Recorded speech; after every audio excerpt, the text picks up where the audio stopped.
अभी जैसे कल आपको एक डेजिग्नेशन मिली है एजुकेशन का, जो हरियाणा बॉडी की जो एजुकेशन है उसमें आपको अध्यक्ष बनाया गया है। इसके अलावा 2 में और आपको कामयाबी मिली है, तो इसका श्रेय किसको देना चाहेंगे? देखिए, ये विधानसभा की हमारी 16 कमेटियाँ होती हैं। किसी न किसी को चेयरमैन अलग अलग कमेटियों का बनाए ही जाते हैं। पिछली बार मैं इन्वायरमेंट कमेटी का चेयरमैन था, इस बार subject committee, education, vocational education, technical education, health education का उस कमेटी का चेयरमैन बनाया है। और 2 कमेटियाँ और हैं, पिटीशन जैसे उसका मैं सदस्य हूँ, और तीसरी जो है उस कमेटी का भी मेरे को सदस्य बनाया गया है, जिसमें विभागीय ऑडिट टाइप में होता है, उसका बनाया गया है। और ये तो विधायक कोई न कोई कमेटी के सदस्य तो होते ही है, सभी 90 के 90 के पोजीशन के उसके अपोजिशन के सब लोग उसमें इन्वॉल्व होते हैं। तो मैं तो स्पीकर साहब का धन्यवाद करूँगा, मुख्यमंत्री का धन्यवाद करूँगा। तो एजुकेशन में क्या परिवर्तन आएगा आपके अध्यक्ष बनने के बाद? परिवर्तन क्या है? परिवर्तन तो देखो सरकारें करती है, लेकिन ये ज़रूर है कि कोई टेक्निकल कोई बात आएगी या एजुकेशन में सुधार की बात आएगी तो हमारी मीटिंगें होती रहती है, उनमें अपने सजेशन रखेंगे, सुझाव देंगे, ताकि और अच्छे से एजुकेशन ठीक हो, ठीक सुविधा के साथ बच्चों को एजुकेशन मिले। ये एकदम निकाय चुनाव के बाद ये आपको ये जो अध्यक्ष बनाया गया है, तो क्या निकाय चुनाव की उपलब्धि के कारण बनाया गया, जो आपका सहयोग रहा? ये तो रूटीन है। बजट में जब भी कोई कमेटियाँ बनती हैं तो बजट के बाद वो बजट में ऑटोमेटिक ख़त्म हो जाती है। अगले बजट ईयर के लिए फिर बनाते हैं, उससे अगले बजट ईयर के लिए फिर बनाते हैं। तो ये बजट ईयर के बाद कमेटियों में रद्दोबदल होता है, उसी का ये है।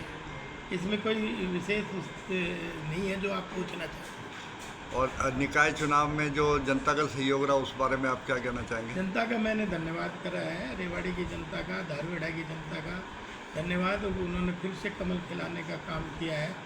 और सभी उन कार्यकर्ताओं का भी धन्यवाद जो इस गर्मी में उन्होंने पार्टी के लिए कमल खिलाने के लिए सब लोग लगे रहे हैं।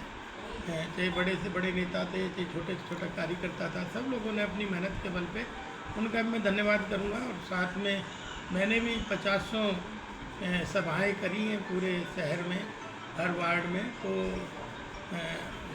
जो लोग वहाँ पे भी सैकड़ों की संख्या में, हज़ारों की संख्या में इकट्ठे हो जाते थे, इसलिए रेवाड़ी की जनता का भी मैं धन्यवाद करूँगा। और सब कई कोशिशें ही कामयाब हुई हैं। कई हमारे मुख्यमंत्री जी आए, उन्होंने भी चुनावी सभा करी है दोनों जगह, धारवेड़ा में रोड शो किया और रेवाड़ी में चुनावी सभा की।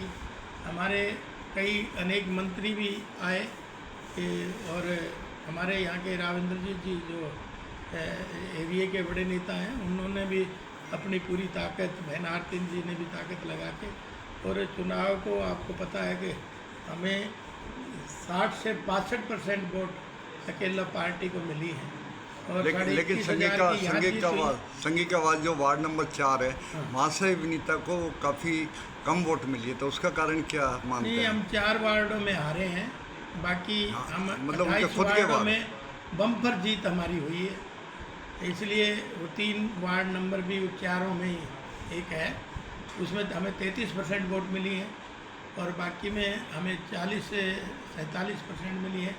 और मेरे वाले जिस वार्ड में हम बैठे हैं, इसमें हमारी 70.7% वोट हमें मिली है।